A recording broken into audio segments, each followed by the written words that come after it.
There will be a time. Oh, oh.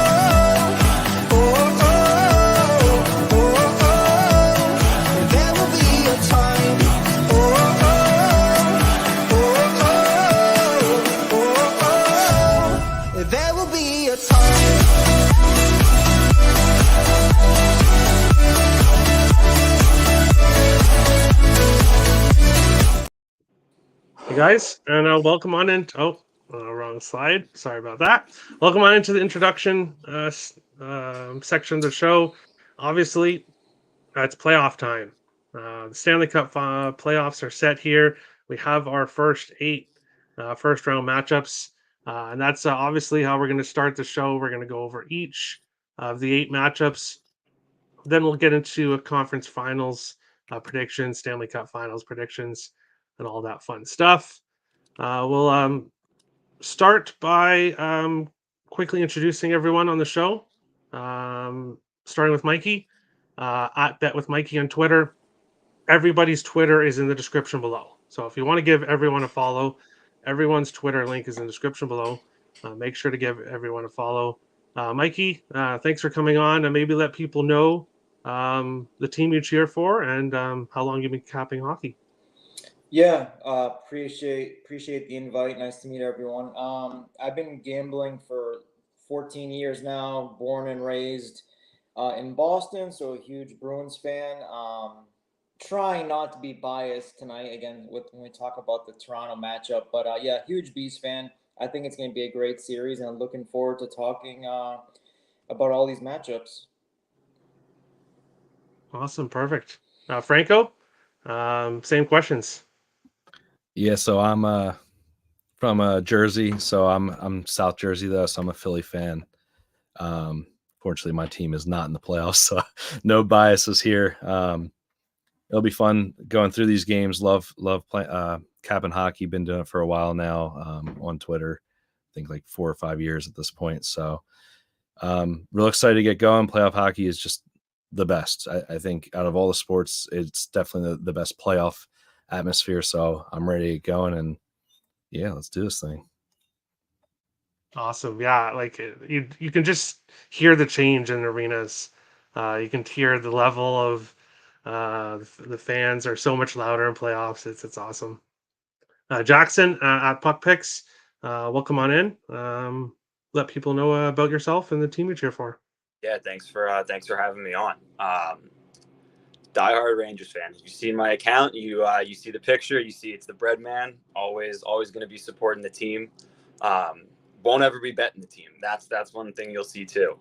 But I've been capping hockey at least on Twitter. I started in 2020 during the COVID season.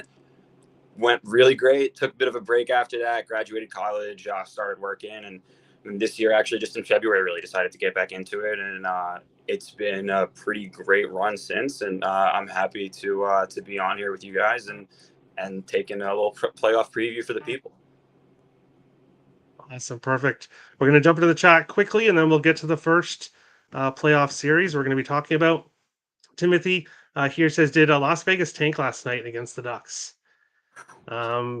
We'll see. I'll be honest with everyone. I've taken a break from hockey the last week and a half of the season, so I cannot confirm or deny. But apparently, from what I've heard, a lot on Twitter, a lot of teams have a specific team they want to face. So there might have been some weird stuff happening. Yeah, they want the Stars because they know Robertson doesn't show up in the playoffs and they rely on the top line so much. Courtney says, same story with most Leafs players, don't show up in the playoff type hockey games. We'll definitely see. Leafs are deep. They match up very good against the Bees. Interesting. We'll be talking about that series soon. The Bruins won all the games against the Leafs this year. What are you talking about? Is it getting wild in here yet? Yes. I think we can see from the last couple of comments, it's getting wild. It's getting wild. Don't worry. I totally disagree. Bruins dominated Leafs regular season. Will probably do the same in the playoffs. Robo isn't our only option anymore. 3 lines deep on the Stars. Johnson steals the show this year, and maybe some Stankoven.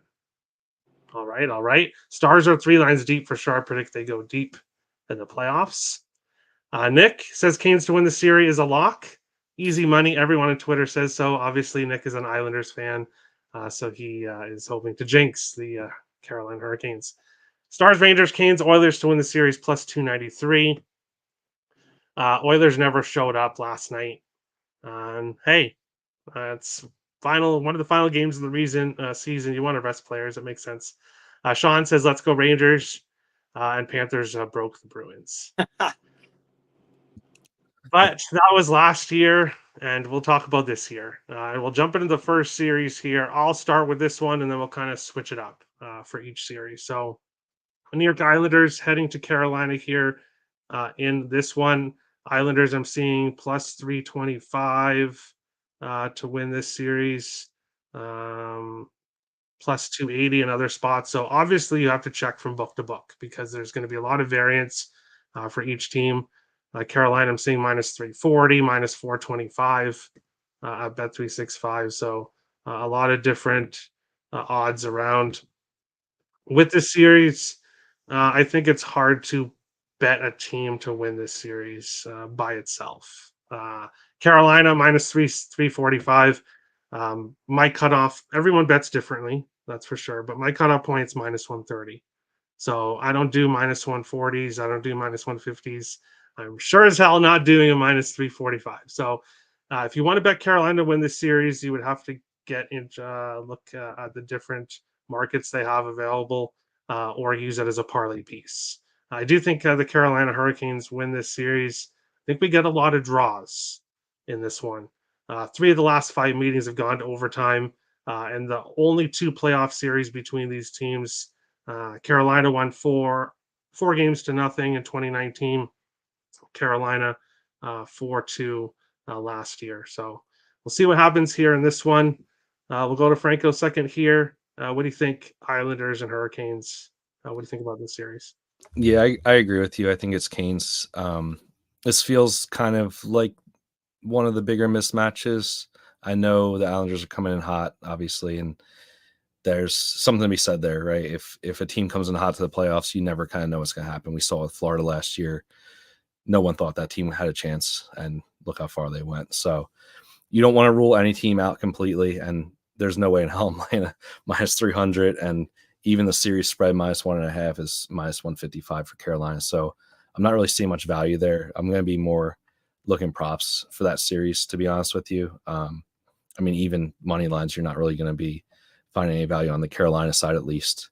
I think you try to pick your spots in that game that you think the Isles will win. So probably that game 3 or game 4, and stick to props. I really like Varlamov saves in the series. I already hit it for the first game is 29.5. Carolina was firing. I think they were averaging around like 40 shots a game versus the Islanders in the games they played this season. An interesting point, though, is 4 games against each other this year. The road teams went 2-0 in the series. So kind of thought that was interesting. I know Puck Picks was talking about something about this a little bit earlier, so I'll let him take it. But I think the Isles might be able to take one in Carolina, with that being said. So might be a little bit sneaky value there if you can find that right spot. Yeah, I mean, before we went live, like I was saying, I think that, listen, yes, you've got a great Canes team that's got scoring power that it hasn't really had in the past, bringing in Gensel, Jarvis, really taking another step. But the Islanders team that you're facing is still coached by Barry Trotz, and you can't forget that. And I think that there's a lot to be said for the fact that coming into this series, the Isles are going to come in with a chip on their shoulder. And we've seen them do it in the past when they were underdogs in the playoffs. What was it, like one of the last 2 times they were at Nassau Coliseum? They had Pittsburgh. Everybody counted them out the whole time. That was a close series. One of the angles I think you could take here is, if you think the Isles are going to win the series or have a chance, right? But you want to maybe get a little exposure on the Canes. I love Islanders game 1, Canes to win the series, plus 360. I think you could take Isles to win the series, plus 270. Hope the Isles pull out game 1. I could see it going to OT, just like Terry said. I mean, plus 270 for the Isles to win if they're up 1-0, and plus 360 for the Canes to take one back at home and go back to New York tied 1-1. I think that's a great spot either way. I think one other thing that this series kind of reminds me of is back in 2019, you had that Caps team come in round 1 and face Carolina. Nobody gave the Canes a chance. Everybody thought they were too young or too inexperienced, whatever. I know the Isles are a little older, but just has that same feel to me where you've got a team that's still really good and really scrappy, but nobody's really giving them a shot to win it. And it's the playoffs, right? Like we looked at the Panthers last year a little bit and we saw what they did. So I think that they're a bit more of a live dog than people think. That being said, I think everybody is in the playoffs. Awesome. Mikey, what do you think here, Islanders and Hurricanes? Yeah, I mean, if you look at the series prices, I mean, it looks like Carolina is going to blow them out of the water. I think this is going to be a little bit more of a closer series than people indicate. I mean, right now, if you toss out the name New York Islanders, people are going to think, like Puck Pick said about the Barry Trotz coach teams, or they nicknamed them the New York Ambience because they put you to sleep watching them. Just a lot of dump and chase, very boring. But that's not going to be the case with Patrick Roy behind the bench, and that's what we've seen in the last 8 weeks with Roy behind the bench. I mean, you saw fucking Barzell very rejuvenated, in my opinion, since Roy took over. You have 3 30-goal scorers on the Islanders. You have Barzell and Lee with 23 and 20 goals. So you have 10 players with 10-plus goals on that team. The problem is Carolina. They have playoff Gensel now. We know what he did in the playoffs with the Penguins. So that's one thing Carolina lacked. Like everyone says, Carolina never had that star player. Well, now they do. So, but I do think it's going to be a little bit of a closer series. I don't see Carolina winning this 4-1 or sweeping them in any way. I feel like this goes 6. But I'm going to take it a game-by-game basis and see what happens. But I do think it's going to be a little bit closer than what the odds indicate. Yeah, I also said Trotz. I definitely meant Patrick Roy. Oh, I thought you were talking about how boring they were with Trotz behind the bench. Now I think look at the fact that they're coached by Patrick Roy. Like this team still has like it's got that grit, it's got that fire under them, and it reminds me a little bit of, like I was saying, that Hurricanes team. Well, was Brendan Moore behind the bench in 2019 yet? I think he was. It was maybe his first year. Yeah. Awesome. Sean says Islanders plus 280. They have some momentum. They played well against good teams. Coordinate says, what up, Puck Picks as well, going to kill the playoffs in the Discord. Canes in 5, Isles penalty kill worst in the league. That is true. The Islanders penalty kill could be in trouble at times here in the series. Canes plus 350 to win the 4-2 in the series. The Canes plus 450 to win 4-3. So there's some different odds. If you do like this to be a closer series of the Canes win. Nick says Isles in 7, underdog mentality, everyone counting them out, time to shock the world. Obviously, an Isles fan is really hoping they get there. We'll see. Robert's going Gensel, Aho, Jarvis all day. And yes, both Jarvis and Gensel heading into the playoffs are pretty hot recently. Isles will kill series prop parlays.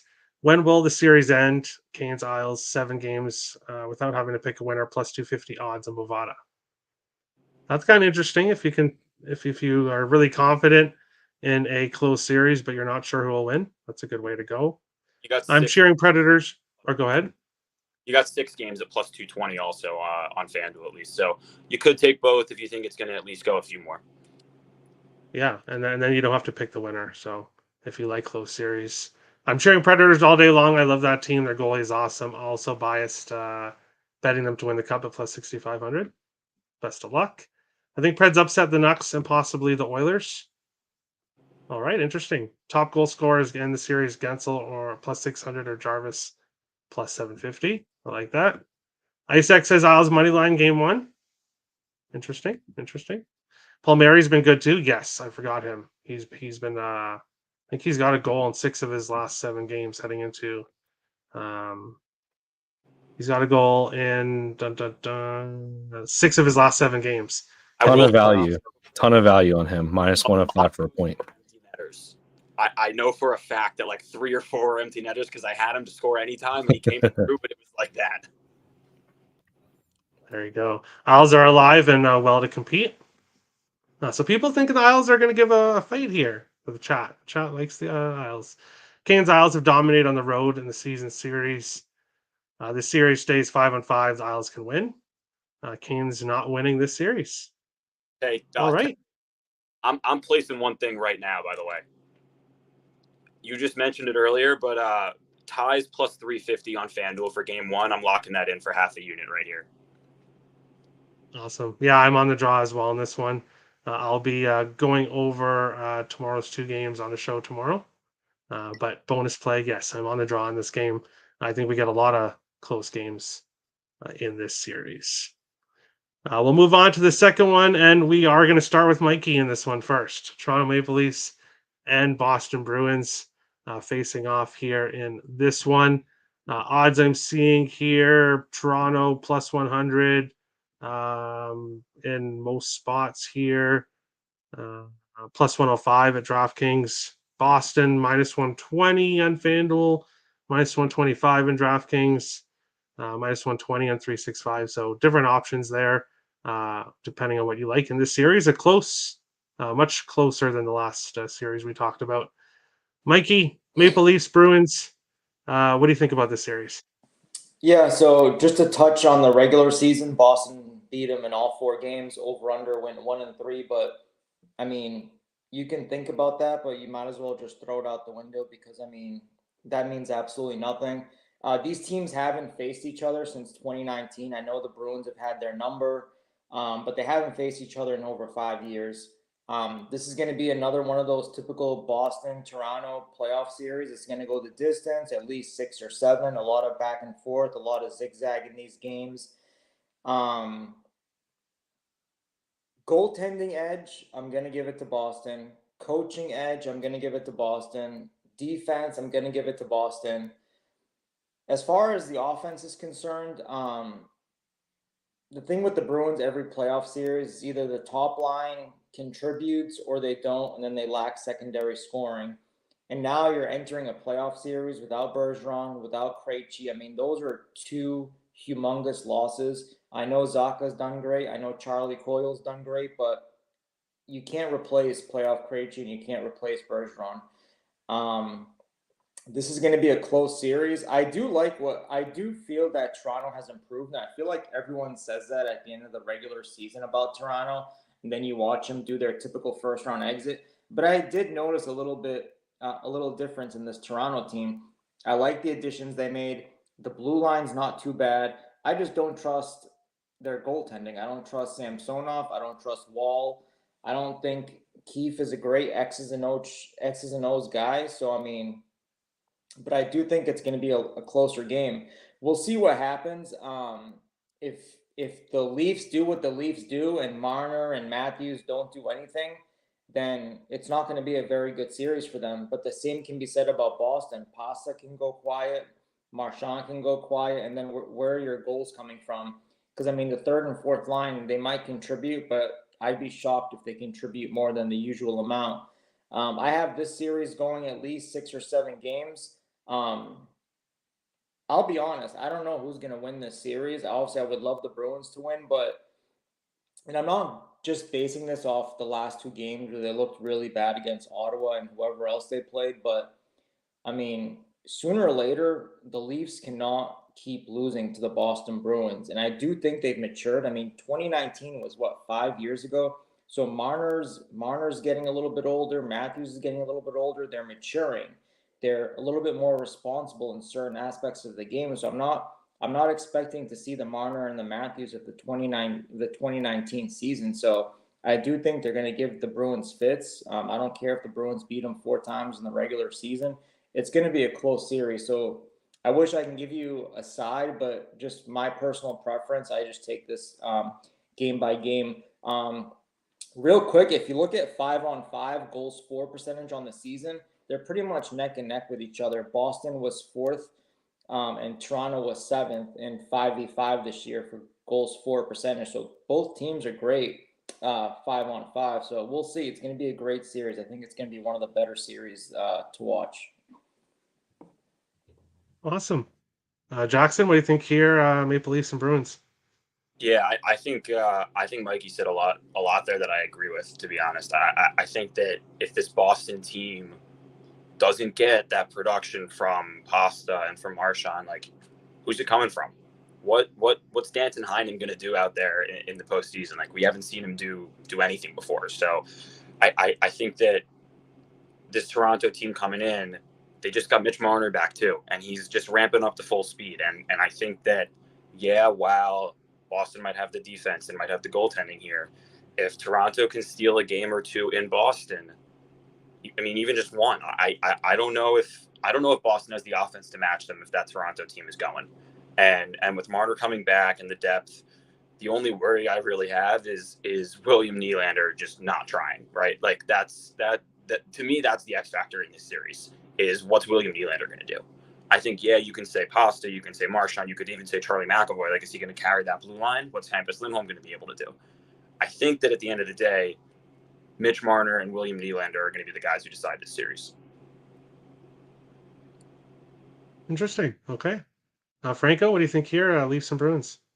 Just real quick, news earlier came out today that Nylander might not play or is questionable. I don't know what the deal is there, so that would be pretty big for them. I don't love the Leafs depth.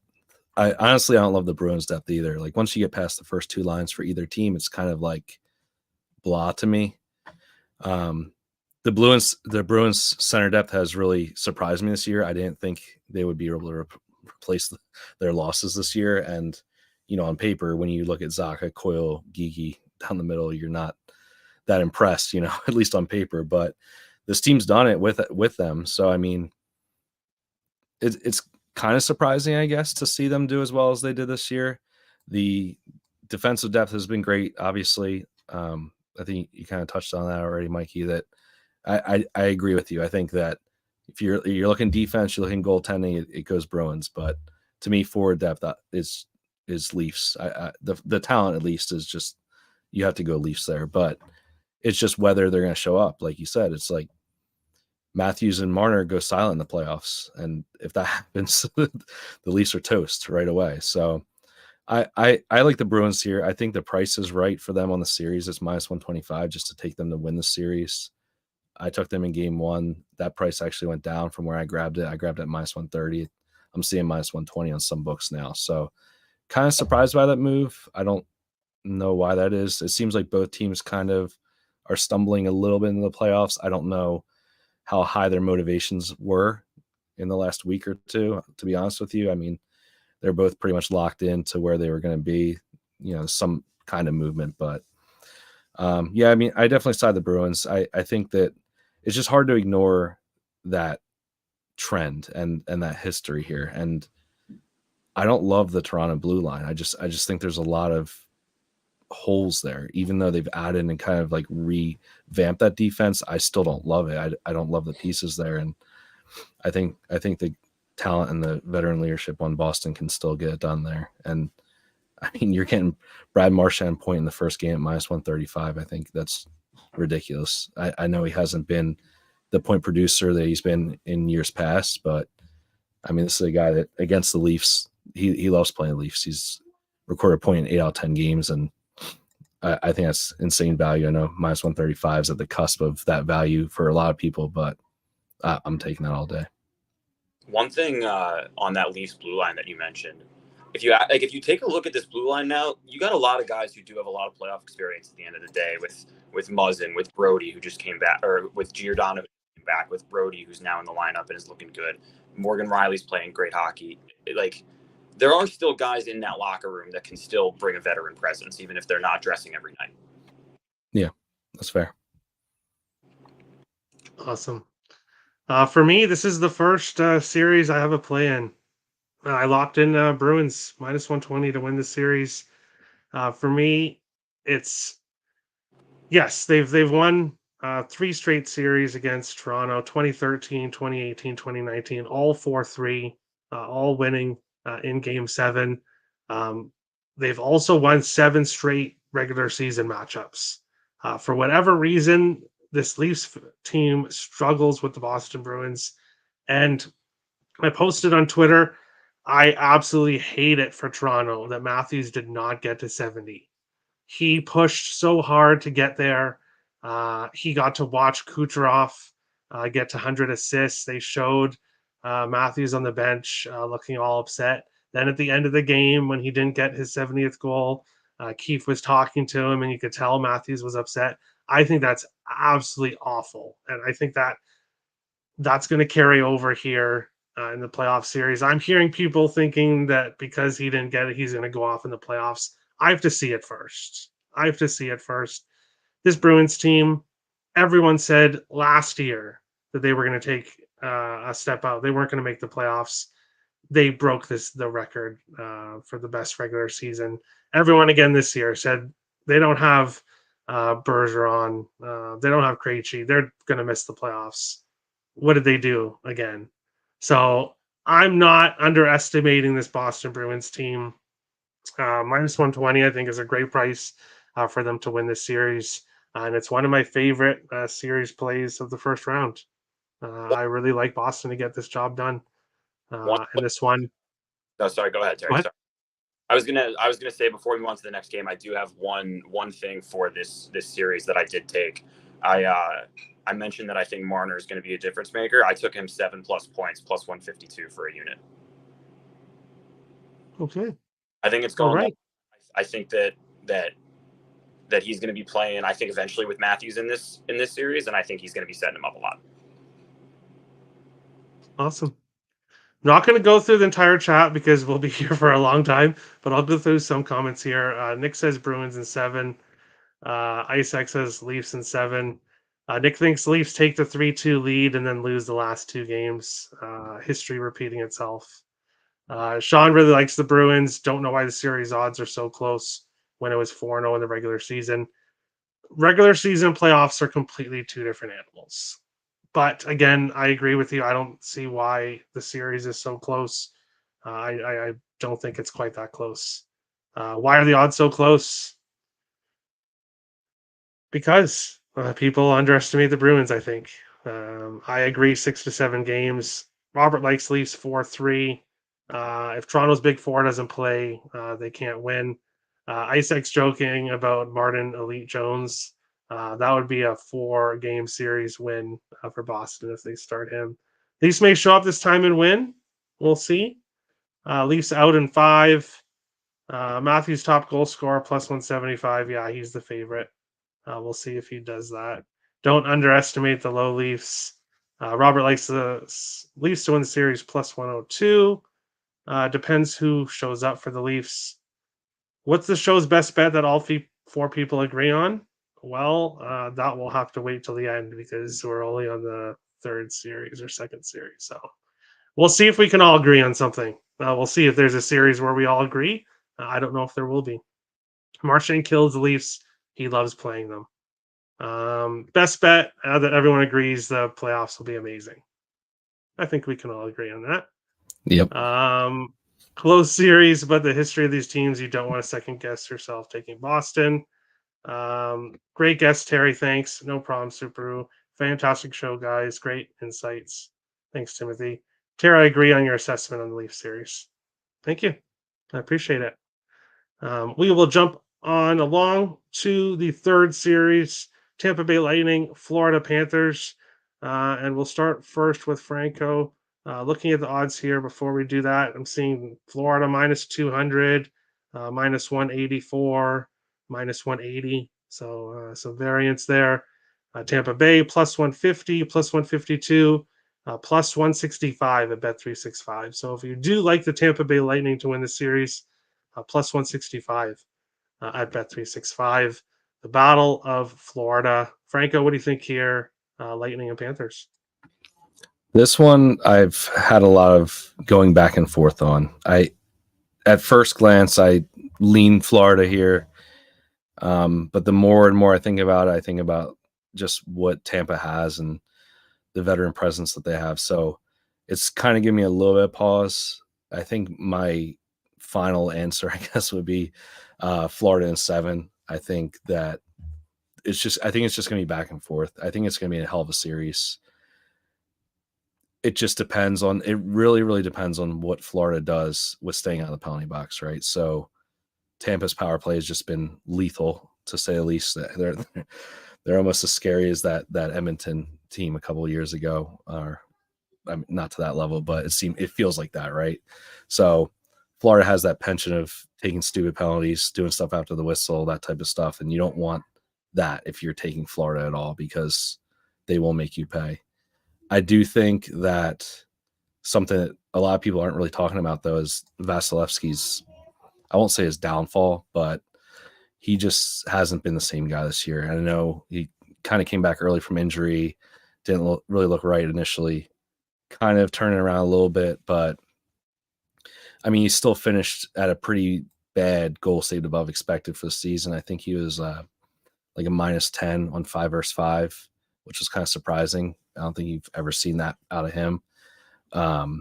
Whereas Bob is like plus 15 or something like that, goal saved above expected. So I know this is playoffs, and obviously Vasi is going to be Vasi, but that is a pretty significant goalie disparity, even though on paper you look at these two guys and you look at two stud goalies when you're really thinking about it. But there has been a difference between them this year, and I think that can't be really discounted. On top of that, you have Tampa is just terrible on the road. They're like a 500 team on the road, basically. So that's a massive difference. Florida can play on the road. So I mean that's really why I want to be on the Florida side when push comes to shove. Whether it's 7 games, whether it's 6 games, I think Florida will finish the series, but I do think it'll be close, and it's going to be a hell of a series. All right. I'll go second here. I'm against you. I'm on Tampa Bay plus 165 in the series. And I have to say, I locked in Florida to win the cup at plus 1,000 earlier on in the season. I gave it out on the show. Florida was red hot at that point. So I do have Florida to win the Stanley Cup, at plus 1,000. So I have that in my pocket. But looking at this series here, this game is just not priced correctly. This game should be priced a lot closer than it is. You're giving me this Tampa Bay Lightning team at plus 165 with everything they've done in the past. I get it. They're getting towards the end here, but we've seen Kucherov carry this team on his back this season. Tampa Bay, these teams have faced each other in the playoffs twice, 2021 and 2022. Tampa Bay won both series. The Lightning were playing very well heading into the playoffs, 2-2-1 in their last 5. Florida, after being so red hot to start the season, they had their cold streak there, but 5-0-1 heading into the playoffs. So the Panthers seem to have turned it on heading into the playoffs, 4-1 in the last 5 meetings between the teams. But for me here, it's just this price. I have to take the Tampa Bay Lightning. I think they're being disrespected here, and we've seen what they've done in the past. I do think this is a close series, but honestly, I think Tampa Bay just they're going to find a way to get this done. Puck picks, Jackson. What do you think here in this one? Yeah, I agree with you here. This is one where I don't think I can lock this in pre-series. I'm probably taking this one game by game because I do think you're probably going to get good prices on both sides. And I agree. I think this one should be priced the way Boston-Toronto's priced. Like, I don't understand how you discount Tampa that much to plus 152 when you see that they still have Steven Stamkos, who's looking like Stamkos of 5, 6, 7 years ago all of a sudden again. You've got Braden Point, who's been a little quieter, but in the playoffs, we've seen that guy deserve a Conn Smythe 10 times out of 10. My bet here for the series, at least pre-series, I gave this out on Twitter yesterday or the day before, but Brandon Montour to score 1 goal in round 1 minus 110. Last year, round 1, he had 5. He had an absolute beauty of a snipe in their 82nd game of the season this year. I think that he's going to be really key. You know, Franco, you touched on that Tampa power play and keeping Florida, at 5-on-5. I think that Florida power play needs to be able to be somewhat lethal, and I think it kind of starts with him getting pucks through from the point. Because if you want guys like Kachuk to be contributing, you need pucks around the front of the net. And the guy that's going to get it there, in my opinion, is going to have to be Brandon Montour. So, again, I think Tampa wins this. I'm not playing it pre-series. I'm playing it game by game. I kind of want to see how it shakes out a little bit. But I'm big on that Brandon Montour bet. I've got it to win 1 unit right now, and I might up it, so we'll see. Awesome. Mikey, what do you think here? The Battle of Florida. Yeah, this is going to be one of my favorite series to watch besides the Toronto-Boston series. I agree. Panthers minus 180 for the series. At least that's what it was this morning. That does seem a little bit too much. I mean, we'd be cutting our left arm off to get Tampa plus 150 in years past to win the series. So, I mean, I understand a little bit of Tampa's lineup has changed, but I'm never ever counting out Tampa. I'm never ever counting out Vasilevsky. I don't care how bad he's looked. This guy is just a completely different animal in the playoffs. This is another series that's going to go at least 6 or 7. Here's my concern. My concern is 5-on-5, and this stat kind of surprised me, and I had to look at a couple other sites and just make sure that the math was right. 5-on-5, Tampa Bay goals for this season, they ranked 25th, which really, really surprised me. Like I said, I double checked other sites. It was exactly the same. So that was a little bit shocking. And you have a Florida team that's top 5. I'm sorry, that's ranked number 3 this season, 5-on-5 for goals for percentage. So that's a little scary. And Tampa Bay has a great, great power play. So the thing with Florida is, that there's going to be a lot of extracurriculars after the whistle. So they may give Tampa a lot of power play opportunities, or it might go the other way around where you have your Kachucks just being a pest and annoying other players, and they might send Tampa to the box.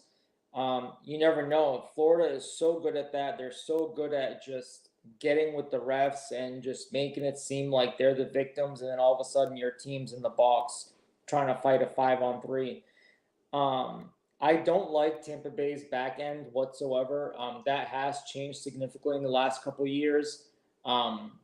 Especially their bottom 4 is just not that great in my opinion. No Sergachev is going to be a huge loss not having him in the playoffs. However, you have 3 40-goal scorers, Point, Kucherov, Stamkos. So say you shut them down. Well, you have to shut down Hagel, Paul, and Cirelli because they have 26, 24, 20 goals. But that's about it. Top 6 for Tampa. Don't forget the Duclair. Come on. Duclair, exactly. You got Duclair. Yeah, he was on a little bit of the bottom, but 8 goals, 7 assists as a member of the Lightning, 15 points. He's a force to be reckoned with as well. Top 6. But that's about it for them. After that, it's slim pickings, in my opinion. Gone are the days of the 3rd and 4th lines of Tampa with the Gaudreaus and all them. I mean, that's just non-existent. But I do think this is going to be a close series. I would not, a gun to my head, if someone gave me a free $1,000 roll, I can't put it on Florida minus 180 because this series is going to go the distance. And if you have a game 7, how can you not go with Vasilevsky, one of the best goaltenders in elimination games? So another tough one, game-by-game basis, but I wouldn't be laying this price on Florida. Awesome. Yeah, it's the history for me. Tampa just has the experience. Bolts money line game 1 says IceX. Tampa sneaky upset coming in hot, although it's hard to bet against the Panthers in the playoffs. They were great last year. This is a really tough call. Matthew Tkachuk plus 1,000 top goal scorer. Interesting. Panthers an absolute battle of a series. Terry hedging? No. I just opinions change. Florida, and I wanted my ticket with Florida.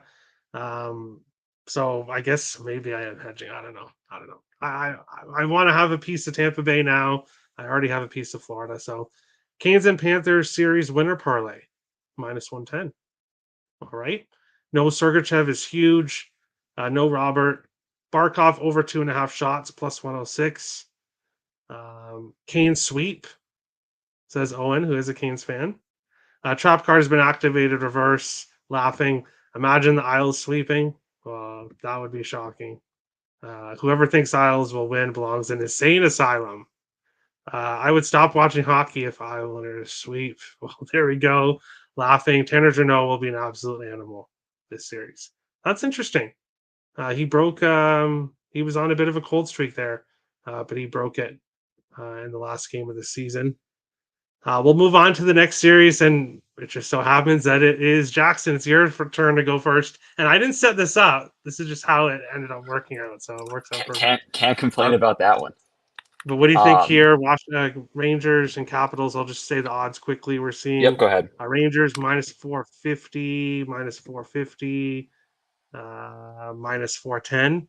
Washington plus 315, plus 340, plus 350. So obviously Rangers are a big favorite, winning the President's Trophy. Can they break the President's Trophy curse, or are they going to fall into what happened to Boston last year? What do you think here? Don't put that evil on me, first of all. Boston last year. We don't need any mention of that happening this year. So I'll take two angles here. One, as someone who's watched the Rangers my entire life, and not from a gambling perspective, it's going to be close. It's just there's no it would shock me if Alex Ovechkin didn't cause me some pain in this series in some way, shape, or form. Now, with that all to the side, if you actually look at the lineup that Washington is bringing to this series, like everybody talked about it. Like, how are they in the playoffs? Connor McMichael as your line one center is not going to be able to do anything against the Rangers defense, and the Rangers defense isn't even that good.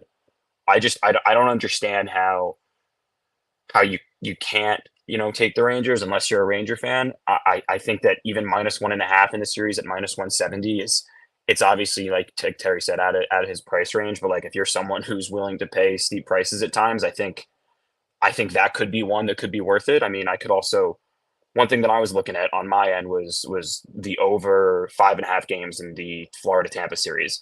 That's minus 175. You throw that together with the Rangers minus 1.5, you're plus 150. That's not the worst bet. Again, I think. I think at the end of the day, Rangers should win the series. I don't want to say they're gonna, because I don't want to put that out there, but I don't see how this Capitals roster can hang with anything the Rangers are going to bring them.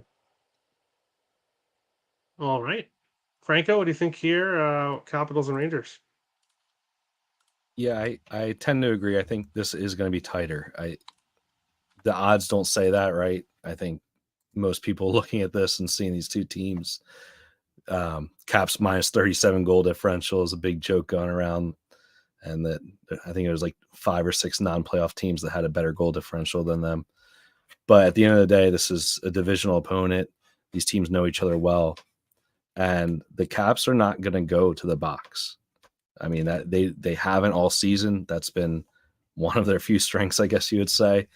And the Rangers are a team that is very heavily productive based on their power play time.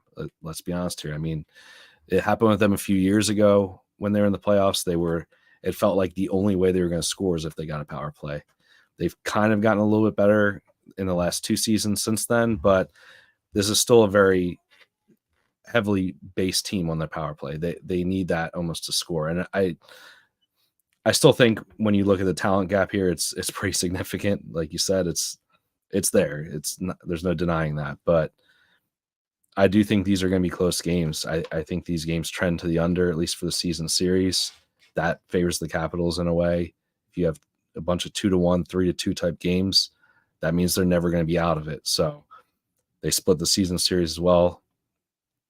And Lindgren's been playing well. I think, if you're considering how the Capitals looked in the beginning of the season to how they've looked in the last couple of weeks, they've played awesome. I mean, they've played do or die hockey. There's been a little bit of struggle to score, but they've been able to shut down teams. They're almost kind of like that Islanders team a couple of years ago, right? Instead, it's like that slow, low scoring games and just pulling games out and getting games to overtime and getting points when they needed it. So at the end of the day, the Rangers, I think, take the series probably in 6 is what I would lean. And I just don't think that we're going to see any real blowouts game to game. And there's really no value. It's really no different than that Panthers series. It's like there's no value in taking the Panthers to win the series. I don't think there's any real value in taking the Rangers in the series. The one thing I did kind of like is Capitals plus 2.5 is minus 145. So I mean, it's scary. It's scary. But I do think this series goes to 4 or goes to 6 games. And if that happens, you cash. So that's where I'm at. Awesome. Mikey, what do you think here? Capitals and Rangers. Yeah, so I think the only way the Rangers lose this series is if they do what the Rangers do, which is more often than not, they make it harder on themselves. On paper, this team is very, very good in between the pipes, the back end, the top six. I mean, realistically, they should win this series 4-1. I'll give Washington one game at home, probably a 3-2 overtime type of win. But realistically, the Rangers should take care of business, and hopefully they just don't shoot themselves in the foot. Here's where I think the Rangers team is different from years past. They have Laviolette behind the bench, no nonsense guy. He coached this Caps team just last season before they mutually agreed to part ways. So he's facing his former team. He knows the ins and outs, and he knows everything about this team like the back of his hand. So you want to talk about having cliff notes on a team? The Rangers and Laviolette have it.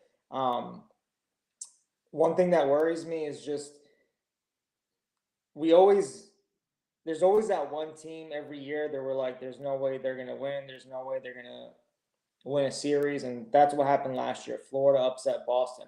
I don't see Washington upsetting the Rangers. I mean, Washington was one of the worst teams in goals per game, bottom 5. And if you look at 5-on-5 goals for, they ranked 29th. This team is not good. If they go to the box, they're in trouble. Rangers power play is lethal. And if the Capitals are up 2-0, does anyone think it's in the bag? Rangers it's like they love playing down a goal or two. It's like that's just when the Most comeback wins in the league this year. Most comeback wins in the league. This team just loves playing from behind. But I think they're going to get their ducks in a row. You're not going to be seeing them down 2-0, 3-0 in any game. I think Laviolette is going to be the difference maker in this game. He's not going to be allowing the nonsense that you saw with the Rangers. So I think they get it done probably in 5 games, but it's just too pricey. You'll have to be creative finding a way to bet this team. One other fun thing about this series, though, that I think everybody's probably going to enjoy, and I'm sure that the TV guys are going to make a whole to do of it, but we get Charlie Lindgren versus Ryan Lindgren, and like, if you don't love the Lindgren brothers, I don't know. I don't know how you don't. Like, Ryan's an absolute nail kind of guy, and Charlie's been lighting it up and is one of those weirdo kind of goalies with his mustache that he's got going on and everything. Like, I just think they're going to make this one a lot of fun. Yeah, that's true. I didn't even think about that. Yeah, for me in this series, I don't think Washington is going to put up very much of a fight in the end in this one. I don't think the series is going to be close. I'm kind of with Mikey. I think it's 4-1 series win for the Rangers. But yes, it's tough to bet it. I'm going to be looking at them on a game by game basis, and this is just a complete gut play. So I'm warning everybody, but my gut is telling me Alexis Lafreniere is going to have a good series. So I'm going to be watching out for him, looking at his player props. I don't know why. I'm just having this feeling.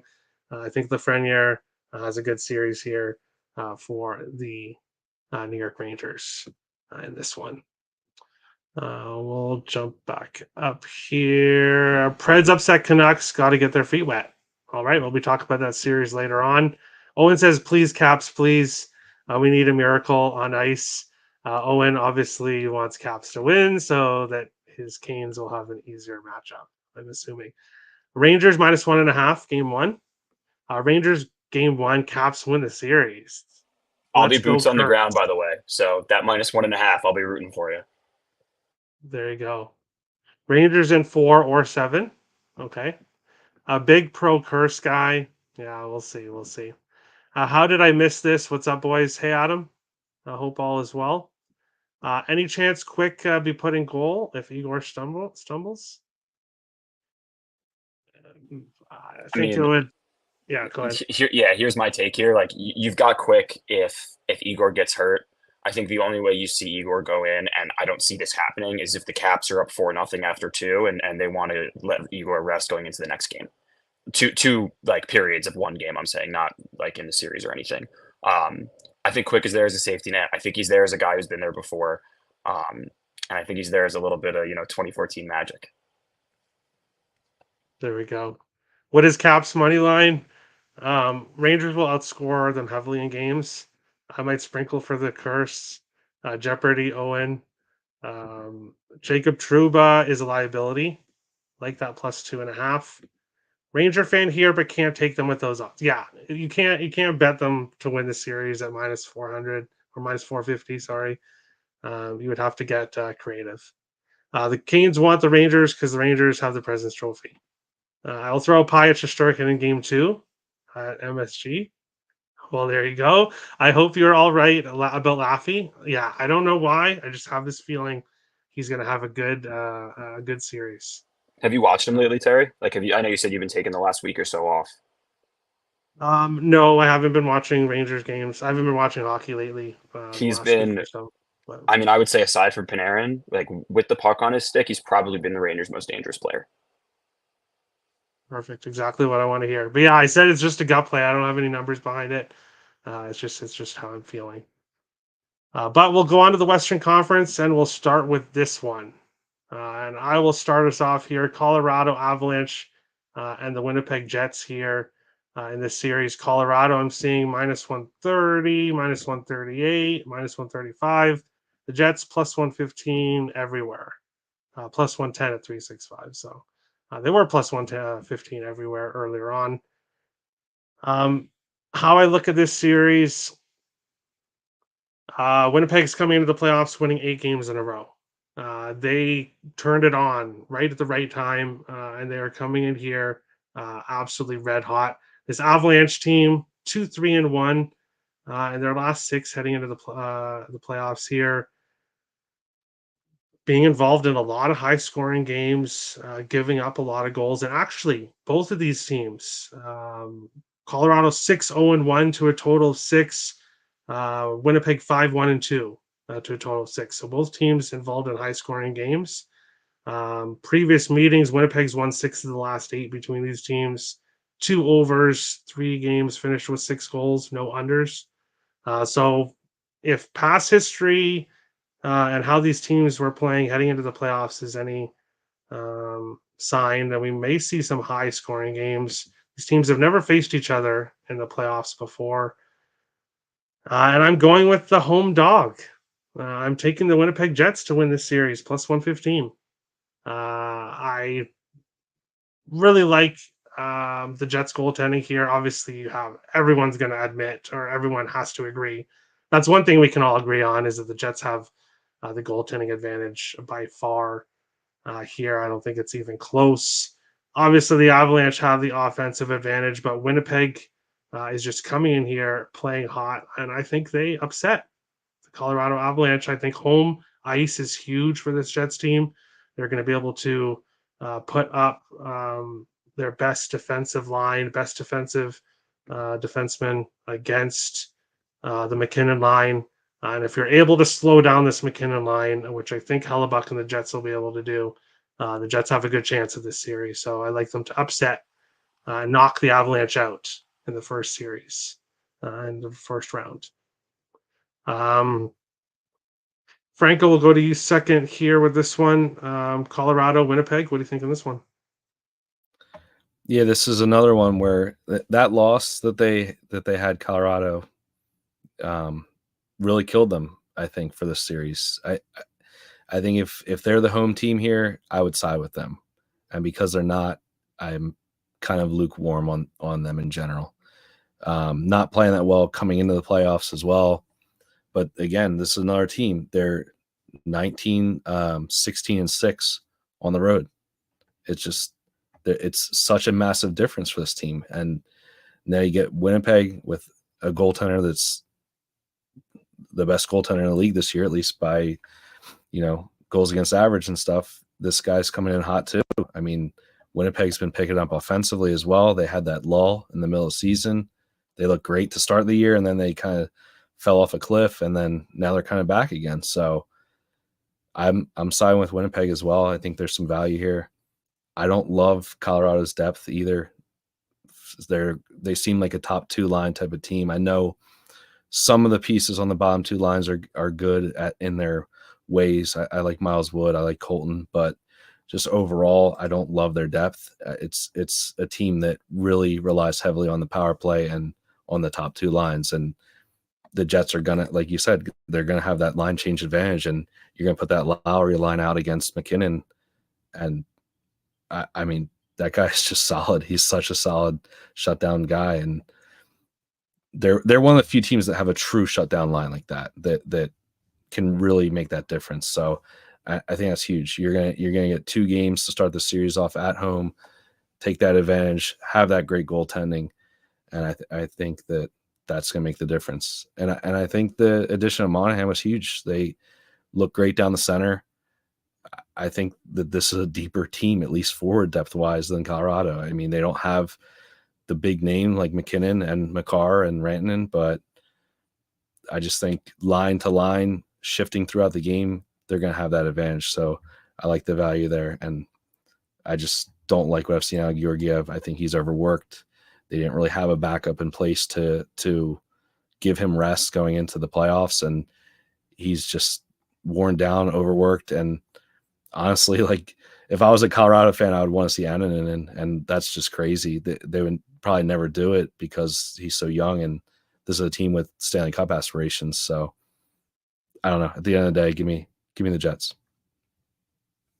Awesome. Jackson, what do you think here? Avalanche and Jets. Yeah, I mean, I agree with you guys. I think the big thing here is the fact that the Jets stole home ice, right? Like it almost feels like they stole the series right when they did that. What I was looking at when I was looking at this one, this was one that I got a chance. It's been locked in for a while, so I've been, taking a look at what I think how this is going to play out. The Avs in their last 15 on the road have allowed 3.5 goals a game. But here's the interesting part. At home, it's about the same. The big difference is that they score at home at will. And part of that is truly because of the altitude and that crowd.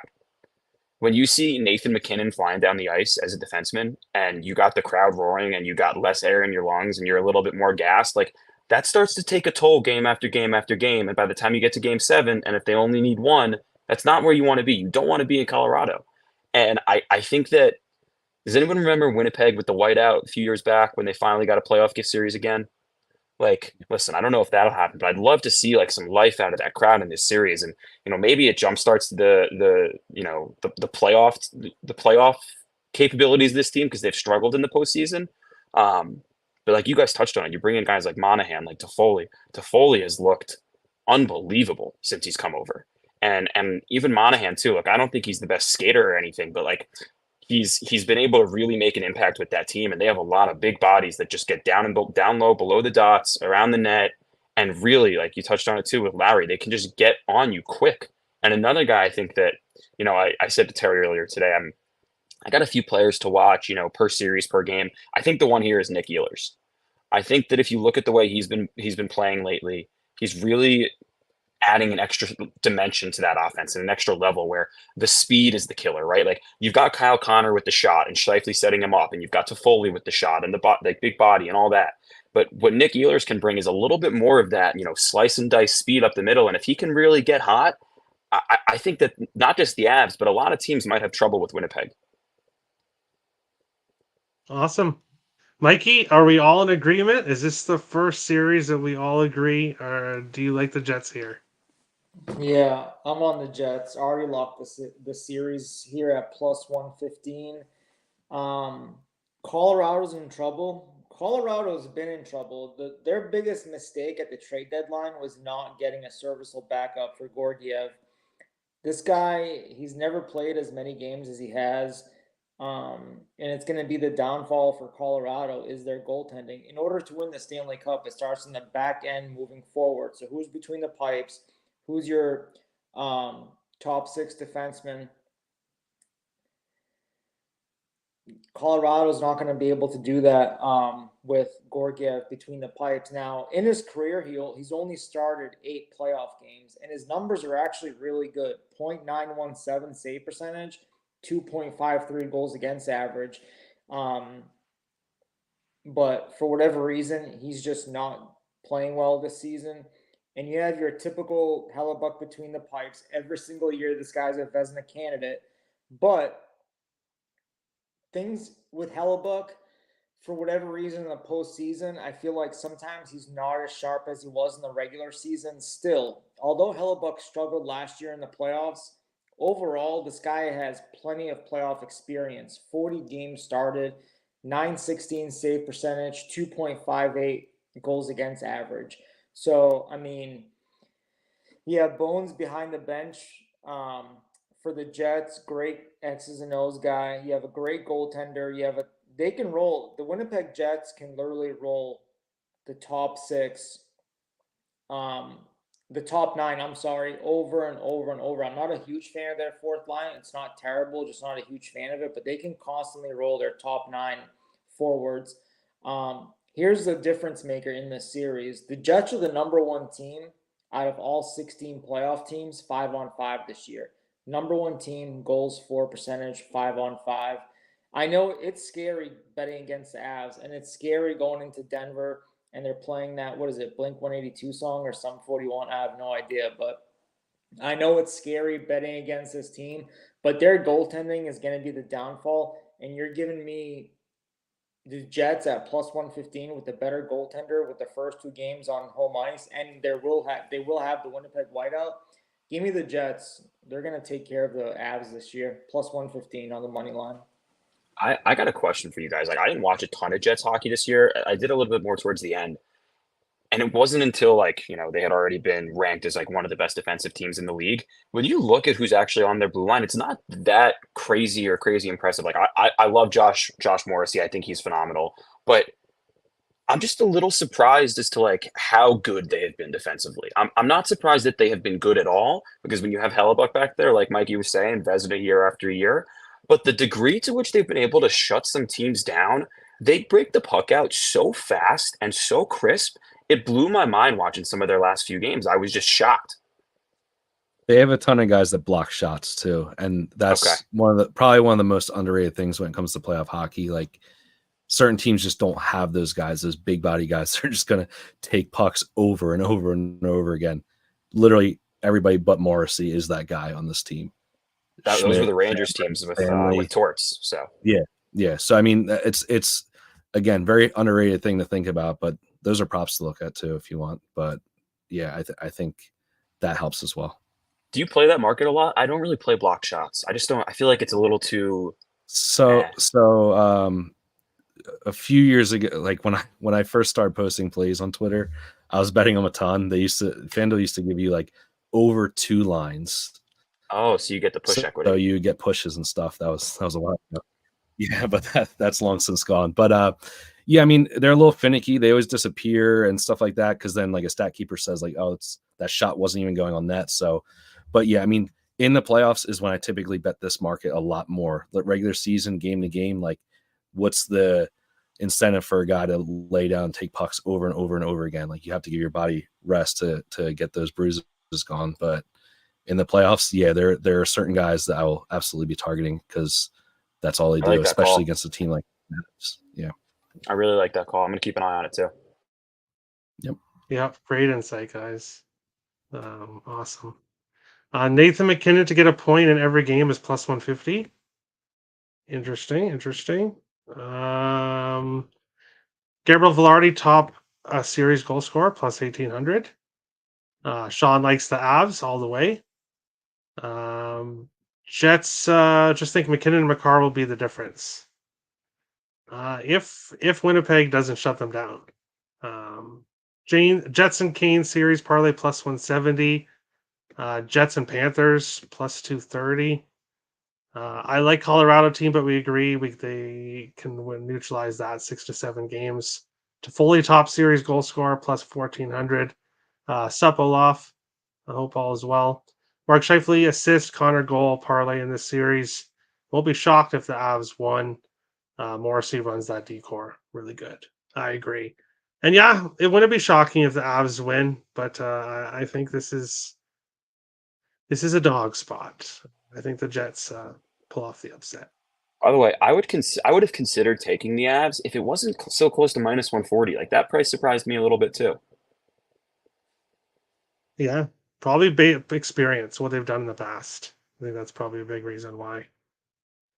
We'll move on along to our next series here, and we will start with Mikey for this one. Nashville Predators, Vancouver Canucks. What do you think here in the series?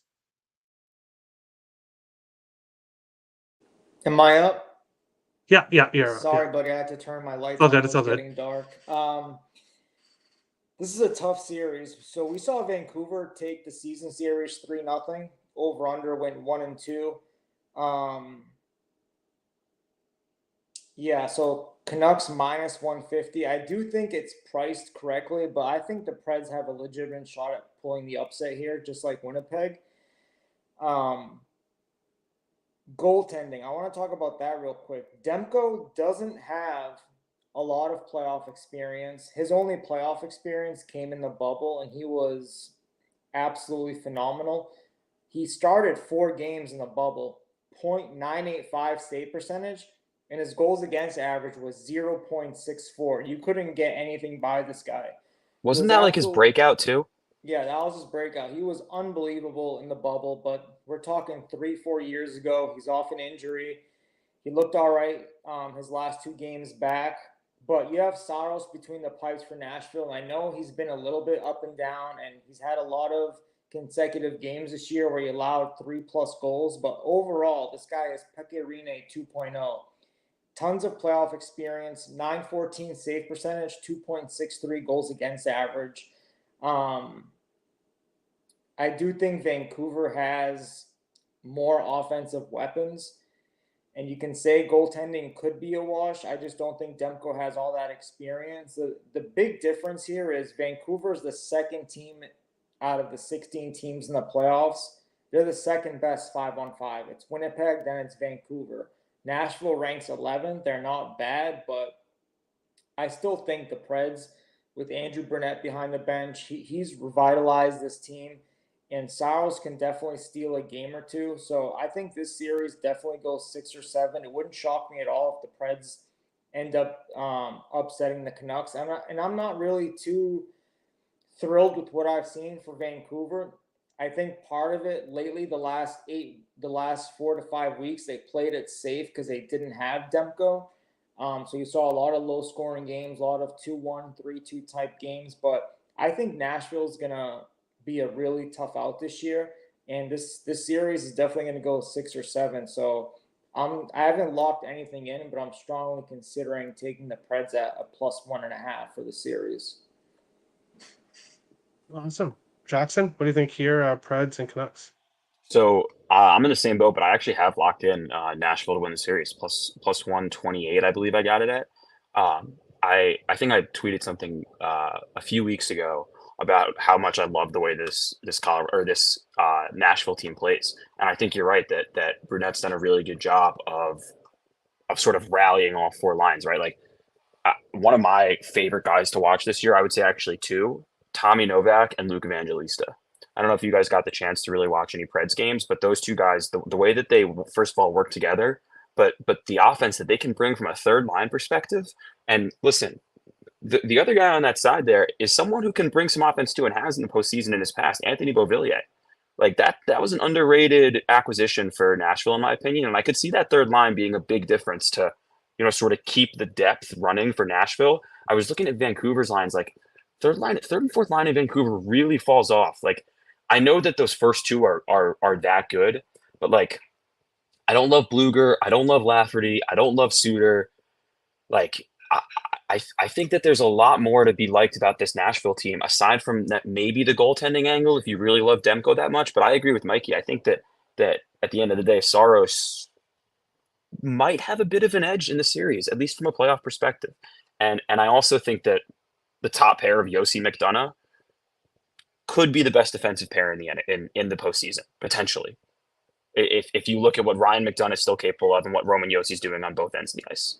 So I'm on Nashville to win the series. I've been a big Nashville guy all season. I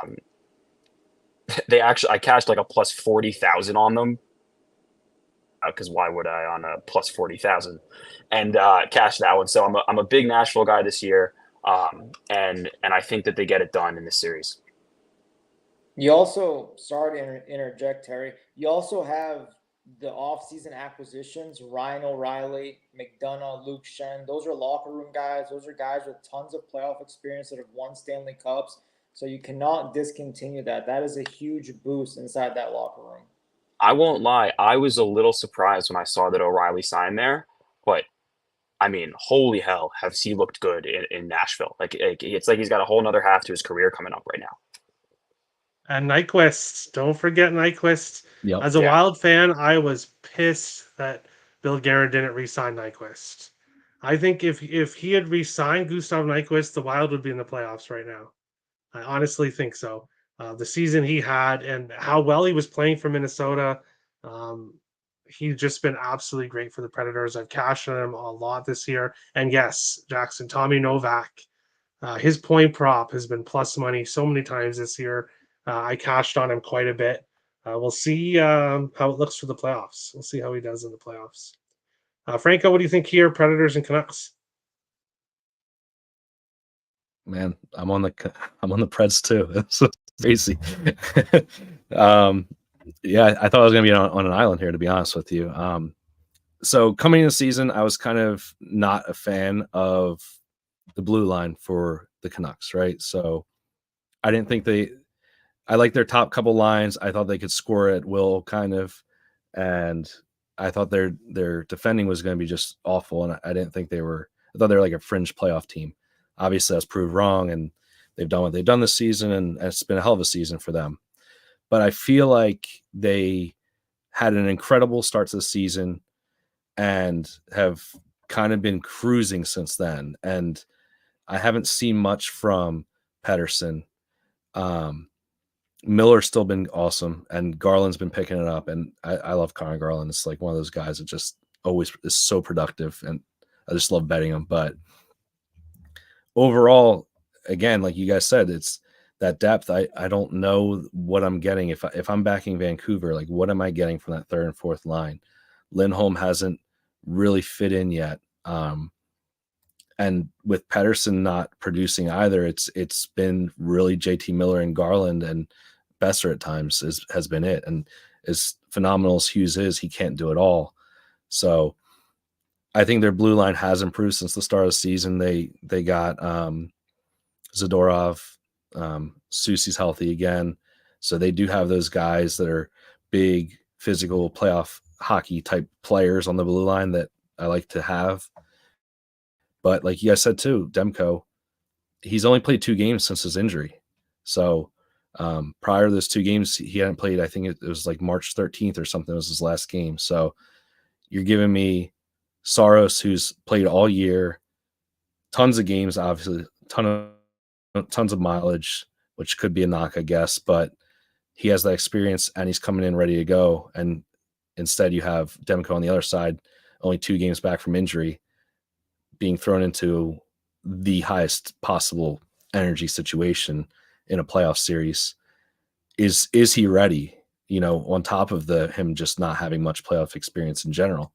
I think that's a huge negative for the Canucks as well. So I love Nashville's blue line. I think, again, this is another team that blocks shots, fires pucks. It's just solid all around. McDonough is a playoff defenseman that, like, through and through, great freaking player. So yeah, give me the Preds here. I think there's a ton of value there. That forward group has been awesome this year, and there's been a ton of value throughout the season, and I'm going to keep coming back to them to give me some awesome value in the series. One thing that I think is maybe the most underrated stat of the season, aside from Mackenzie Weegar, 20 goals, 200 hits, for like first player ever, Jeremy Lauzon broke the single season hits record this year. Yeah, I saw that. What? Yeah. Where did that come from? Wow. For me in this series, so all 3 of you guys like Nashville, and I'm not going against you, but I'm not with you guys either. This is the one series that I don't have a good feeling for. I think I could see this going either way. I could see Nashville winning this in 7 games, having a really close series. I could see the Canucks winning in 5. I could see the Predators winning in 5 or 6. Like really, this there's so many questions with this series for me. It's just not one that I have any confidence in. So I'm not gonna try to bullshit anything. I'm just gonna be completely honest. This one is just tough. This one is just tough for me. So I'll be watching it and I'll be betting it, but no thoughts here. I have no idea what's going to happen. Isaac likes Preds game 1 and then Preds to win in 7. Robert likes Besser to be the top series goal scorer, plus 550. If the Canucks lose at City Riot, so I'm on Canucks minus 150. Yeah, we don't want to talk about about those days. Oh, let's go Preds. Let's go boys. Hey, donation station. First time I'm seeing you on the channel here. I think the Canucks are a faster team. They can score from behind. Yo, it's Keek, my boy Jackson with the godlike picks. Tap in, good shit. There we go. JT Miller goals plus 200. That's a good price for him to score. That is. Let's go. I love puck picks. All you guys are goated. Awesome. Game 7 of the series will be a back-to-back. Interesting. So if this goes 7, it'll be a back-to-back. That is interesting. But we'll move on along to the next series. We've got 2 more left. Franco, we'll start with you here. Vegas Golden Knights, last year's champion, facing this Dallas Stars team who is deep. I think we can all agree that Dallas is deep. What do you think here? Do the Golden Knights go on to the second round to try to repeat, or does Dallas knock them out here in the first round? What do you think, Franco? So this, I'm gonna just preface this by saying that I took Dallas a couple weeks ago to win the cup, and I've loved this team all season, and I think they are phenomenal. I love their depth. I love their blue line. Andrew's awesome. This is the worst possible draw for them in the first round. It's like, seriously, of all the friggin' teams in the West, it had to be them. Obviously Stone's going to be perfectly healthy come game 1. He'll just slot right back in as we all expect, right? And we're going to continue to just all hate this team, but for doing what they do. But I still do think, I think I'm just going to stick to my guns here, right? Like, Vegas is awesome. Their blue line is phenomenal. Their forward depth is better than it's ever been with the additions of Hurdle. But I don't know. I just want to ride this Dallas team. I feel like they've proven it throughout the year. They've beaten teams that on paper are better than them. That game against the Avs a couple weeks ago in Colorado off a back-to-back was awesome. They just came out, looked phenomenal, and that really kind of showed me that this team can play against anybody. We talked about the altitude earlier, and that's all they kept talking about on the broadcast. It was like, oh, Dallas on the back-to-back and the altitude, and it's just like they just kept coming back every time the Avalanche scored. Dallas would get one right back. I just love this forward depth. You got young pieces, you have veterans, and you have the guys that have just been there. Robertson and Hintz feel like mainstays at this point that just you don't even need to mention them when you talk about this team. The addition of Duchesne was awesome. He has looked phenomenal this year. He's had his spells of going in and out, but when it comes down to it, he's been awesome. Sagan looks revitalized. And then the 2 young guys, Johnston and Stankoven, look great. And I mean, we'll see what happens. Maybe they'll get exploited a little bit against Vegas being younger. That might be a little bit of a worry, but you have the home ice advantage, right? So like DeBoer's got to do his best to get them out in favorable situations and get them the hell out when it's not. At least you have Jamie Benn on that line. Not that he's the best defensive forward, but he's at least a veteran presence that will kind of rein them in. Only worry, I guess, would be on the blue line on Ryan Suter just being so friggin' old at this point. But the rest of that blue line looks solid for Dallas. And I just, like I said, I don't know if it's just bias at this point of me just wanting to still ride Dallas. And maybe that's clouding my vision because on paper and just what we know from this Vegas team, they're so freaking good. And I mean, their forward depth at this point is just stupid with Stone coming back. So I think it goes 7. I think it's going to be back and forth. But at the end of the day, Aiden Hill hasn't looked the same this year. I hope that Ottinger can do what he's done. I know last year he wasn't that great in the playoffs. The previous year against Calgary, or 2 years back against Calgary, he was phenomenal. I hope he can channel that guy again, because if he's that guy, this team will be great, because that Dallas team couldn't score that year. So give me Dallas 7 games, and that's where I'm at. Awesome. Yeah, odds. I didn't have a play in this game before the show started, but now I've seen that odds have moved a little bit. Bet365 has Dallas for -125 to win the series. Other spots have -140, -130. At -125, sign me up for the Dallas Stars here to win the series. I love the depth that they have. Jamie Benn, I've been riding his props. There was like a 20 game period there where pretty much every game he was finding a way to get on the score sheet, and he's on the third line. The third line. Dallas is dangerous. I give them the goaltending advantage. I don't like what I've seen from Aiden Hill. Obviously, we saw what he did in the playoffs for them last year, but that is last year. This year is different. I don't see Vegas going far. I see Dallas knocking them out in this series, but I do see a lot of draws. If you watch my show, you're going to hear the word draw in this series quite a bit. 11 of the last 18 games between these teams have gone to overtime. And actually, that might be 11 of the last 18 playoff games. I might have typed that in wrong. But 11 of the last 18, I believe it is playoff games, has gone to overtime. So a lot of close games between these teams. And I think we see that here. Mikey, both of us, me and Franco, both on the Stars. Are you on the Stars? Do you like Vegas? What do you think about this series? So this series price kind of reminds me Florida Tampa series pricing, and with that, it's looking at the last couple of years, you're getting the Vegas Golden Knights at a plus money price to win a series. I mean, it's really, really hard to ignore that. If you look at the head-to-head this year, Vegas took all 3 games. The over-under went 1 and 2. Like you said, Terry, 2 out of those 3 games this year went to overtime. 6 out of the last 10 went to overtime. I haven't looked at the props, but if there's props that there'll be at least 2 overtime games or whatever, if the price is right, I mean, how can you not be all over that? Goaltending, let's talk about that real quick. I don't know who's starting. I don't know if they said Aiden Hill's getting game 1. I have to go back and check, but Thompson, no playoff experience, and Aiden Hill's only playoff experience was last year when he won the Stanley Cup.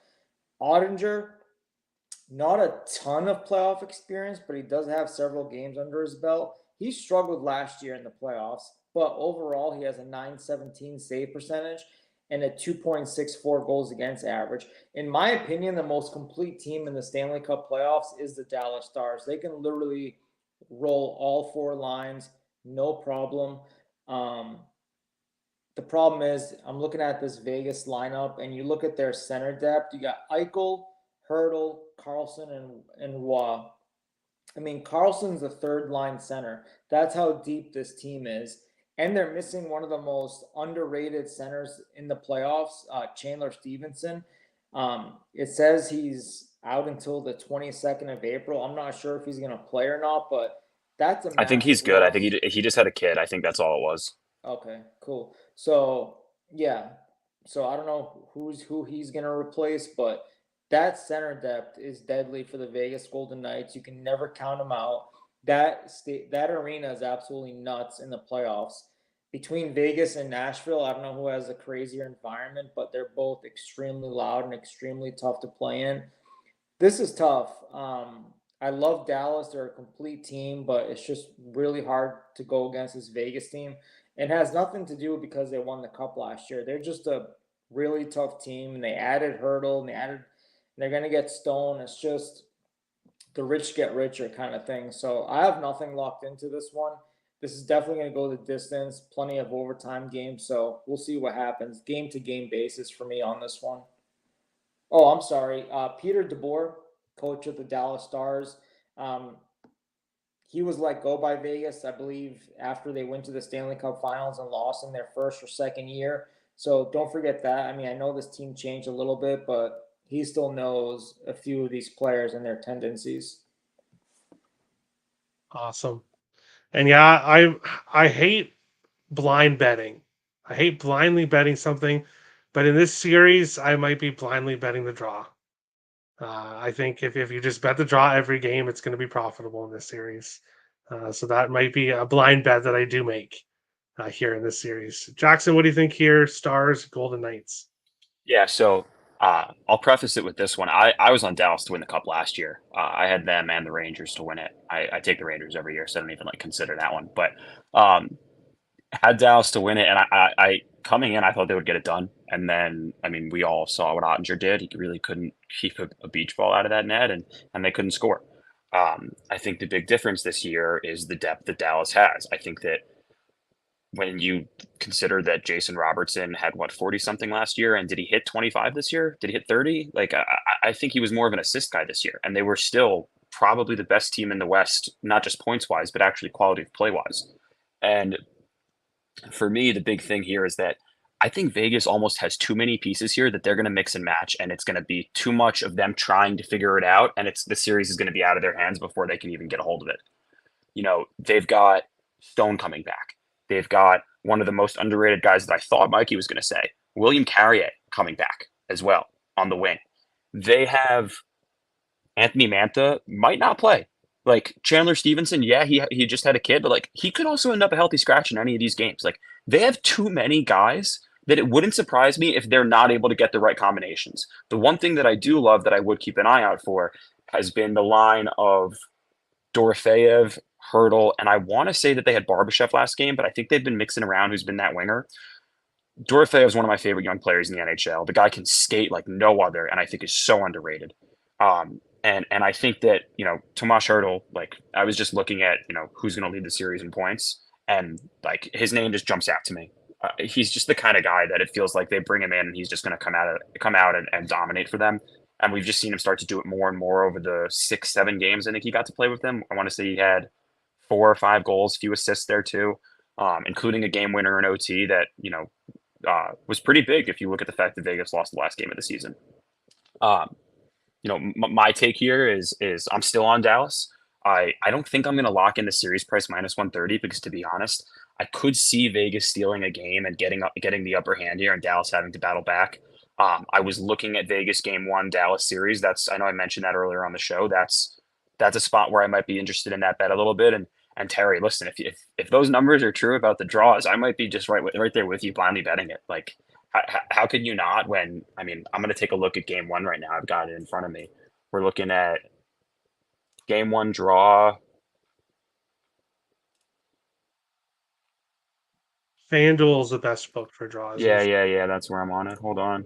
380. Like that's a no-brainer to me. That's great value. That's Absolutely. unbelievable value. And I think, you know, the guy to keep an eye on here in this series for me on the Vegas side, it's Hurdle. I think that no question it's Hurdle. On the Dallas side, I think that the guy that you really need to keep an eye on is Rupe Hintz. I think he's going to make his mark on this series. I think he's the kind of guy, I think it was Franco, you said it, where like you're looking at this team, you're not even mentioning Hintz and Robo, and they're still probably the 2 best guys. He was a little bit quieter in the middle of the season, and then towards the end here, he has started to take off, and he's looking like the guy that I think broke out again in the postseason and originally. And you saw this Finnish kid skating all over everybody on the ice, and he's so lanky, like it looks like he shouldn't be able to control the puck the way he does, or like get as much done out there that he does, but he's able to knife in and out of guys. He's able to really get a great shot off, and he's big too. He gets a lot of his goals from in front of the net. I think his most recent one was a tip in right there. And so for me, I think Dallas gets it done. And my other take is if they do win this series and they're not too banged up coming out of it, I don't see anybody in the West competing. I think they might be able to steamroll. I think the only team is Nashville. And to hint at it a little bit, that is my Western Conference final. Or can they meet there? I think that's my Western Conference final. Yeah, that's my Western Conference final is Nashville, Dallas. All right. Well, we will be getting to that right after we break out the next series, but it's all good. It's all good. IceX likes Stars to win game 1 on the puck line and to win in 6. Golfing Stars fan wants to know what's the best bet. We'll get to that at the end if anyone has a best bet. We all did agree on Winnipeg, so that's a consensus here. Vegas in 7 plus 525. FY Robert hates the Stars. Richie, a Stars fan. Let's go Stars. Laughing. Your vision is not clouded. Let's go Terry. Eichel assist, Marchessault goal. Why not Terry? We cashed in that so much last playoffs.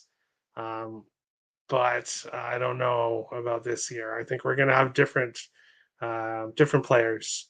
What the fuck, Terry? Boo! No draws, Terry. Angry face, Richie. You're not going to be angry when we get to the next couple segments and we talk about the Stars. You won't be angry anymore. Don't worry. Stars in 7 Vegas is going to put a hurting on my Stars. I feel like. All right, all right. No more draws. No more draws. Let's get the no more draws chant going. No more draws. Hey, I know as a Stars fan, you might hate draws because your team goes to overtime a lot.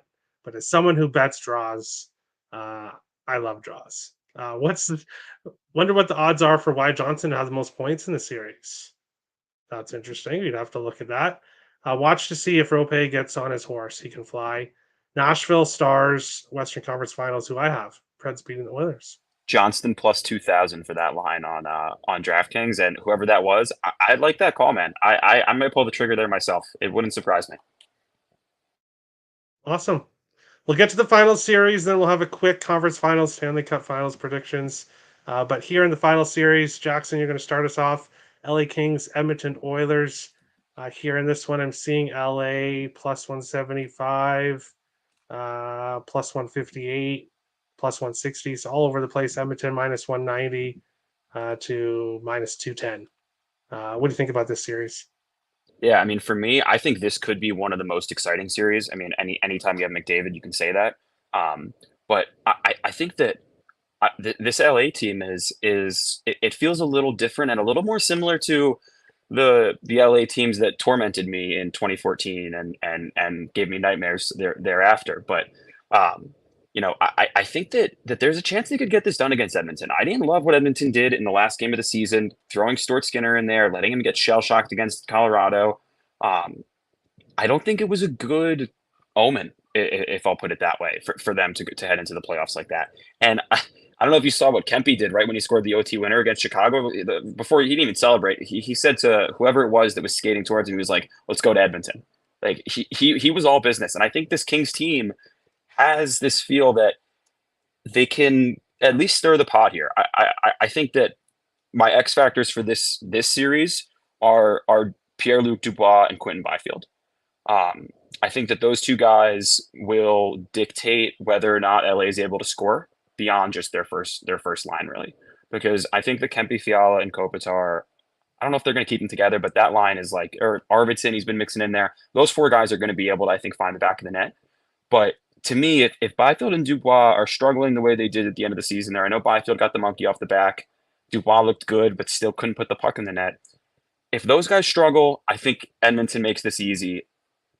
No questions asked. If they're able to get going and really, make their mark on this series, I know I'm putting a lot of ifs out there, but if those two can, I don't know if Edmonton has the depth to keep it going with LA, for 60 minutes a night each night. And I think that's been the Oilers' struggle, for the last 2-3 years, right? Like they get these stretches of 10 minutes where they look like the best team in the world, and then they can't get the puck out of their zone.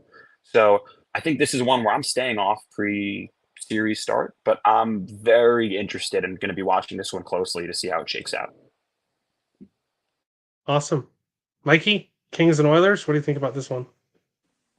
Yeah, I'm definitely not running to the window to bet minus 190 on the LA Kings. On the Edmonton Oilers. That's just a little bit too high. I know Edmonton's had their number not only this season, they won 3 out of the 4 meetings. None of those games went over the total, by the way. They've had their number in the last 2 playoff series, back-to-back years. Edmonton beat LA. I'm not a fan of either team's goaltending. You have Stuart Skinner between the pipes. His playoff numbers aren't good at all. He has an .883 save percentage, 3.68 goals against average. Talbot, he's getting up there in age. One thing to keep an eye on there, though, he is a former Oiler. I just remembered that. He is a former Oiler. His career playoff numbers aren't bad, 2.51 goals against average. He struggled mightily a couple years ago in the playoffs. I think it was with the Wild, Terry, right? Yeah, 4.25 goals against average back in the 21-22 playoffs. So, not a fan of either of these teams' goaltending. I do think LA is a much deeper team. Out of the two teams, if I was behind the bench, I can roll all four lines with LA confidently. I can't do that with Edmonton after the top six. Right now, you can get over 5.5 in game one at minus 122 on FanDuel. Or if you only use MGM, you can get over 6 at even money. And the reason that is because all 4 games stayed under the total this year. But if you look at the 13 playoff games between these two teams in the last 2 years, out of those 13 games, 10 had 6 goals or more. This is always a high scoring series when these two teams meet in the playoffs. So that's my game one bet, over 5.5 at $1.22 on FanDuel. If you don't want to pay the juice, go to MGM and get it over 6 at even money. But I think LA can definitely finally upset Edmonton. You're getting a nice dog price on them. All right. Yeah, for me, I don't have any plays in this single plays. I would use Edmonton as a parlay piece. I kind of disagree. I think Edmonton wins this series pretty convincingly. They've had the Kings number. They've had the Kings number in playoff series and in the regular season, and I think they just play well. They just match up well against this Kings team. Everyone so high on this Kings team. Well, no, I shouldn't say everyone, but a lot of people very high on this Kings team in the preseason and throughout the regular season. I've never been high on this Kings team all year long, and I think this series is done in 5. I think the Kings win 1 game, but I think the Oilers take care of business here. Don't know how much farther they go after that, but I think they have a good first round series against the Kings, and I like them here to take care of business. Franco, Kings, Oilers, what do you think here? I'm siding more with you here, Terry. I hate what the Kings did this offseason. I am not a PLD believer. I think he sucks, to be frank. He takes shifts off. He's lazy. He only plays when he wants. Like, he is not good enough to be that type of player, man. Like, I don't get this guy. And you trade away young, talented players for this guy. I was a guy that backed this Kings team the previous 2 years in those series. I found a ton of value backing them in more ways than one, and I wanted them to win both of those series. There's no way in hell this iteration of this Kings team is doing it. So I have Edmonton minus 1.5 in the series as plus money. I think Edmonton finally has a little bit of scoring depth, a little bit. That third line seems to be coming around a little bit. Holloway looks good. Corey Perry is who Corey Perry is. He's a pain in the ass to play against. Playoff performer. He has a ton of experience. And Ryan McLeod looks great as well. So I hope that Knobloch keeps Draisaitl and McDavid apart, because I just think they're a better team when they are. And I hope that he just doesn't panic when they go down 2-1 or 3-1 in a game, because this team can come back from a 3-1, deficit in the third period. They have that talent. Yeah, I mean, goaltending is kind of a wash for me. I've never been a big believer in Talbot. I tend to like Skinner a little bit better. He's been kind of up and down, though.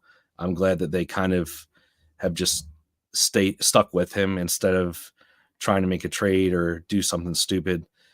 But yeah, I mean, everything the Kings did this offseason was wrong, in my opinion. I thought letting, as bad as he was,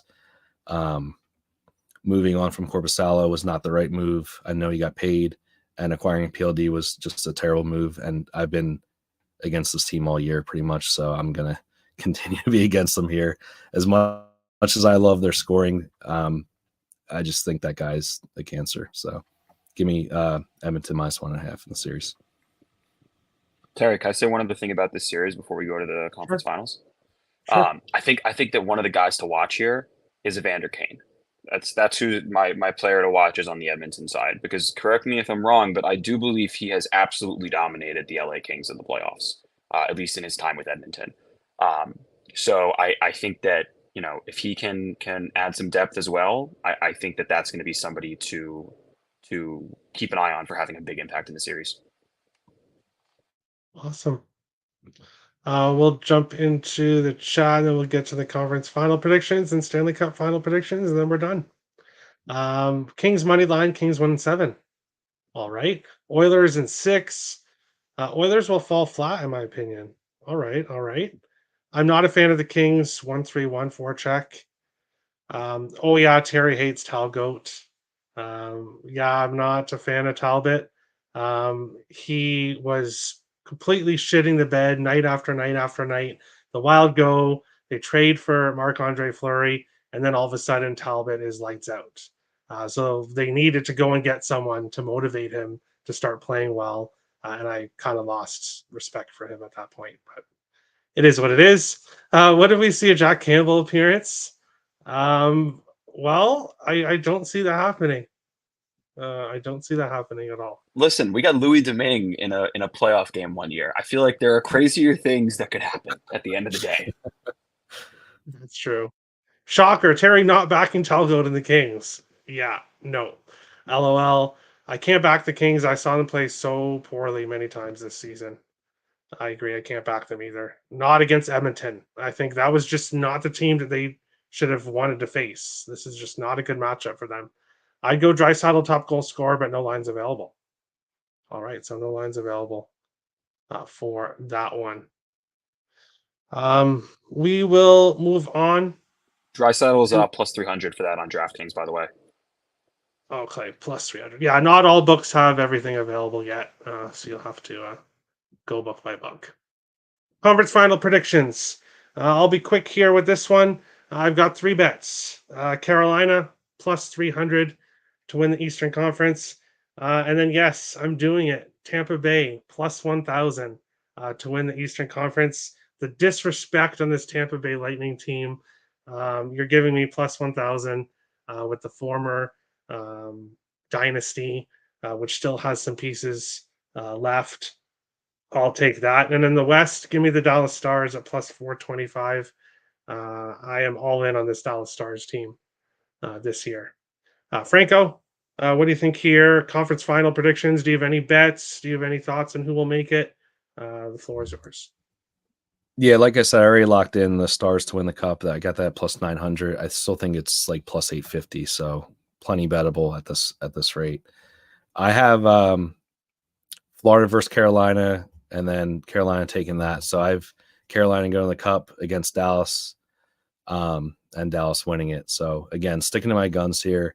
I think there's plenty of an argument to be made for Carolina to take the cup as well. I think this could finally be their year. It seems like they've been a team that should have gotten it, should have been there plenty of times over the last 3 years or so, and just haven't been able to get over that hump. And I think Gensel was that huge addition.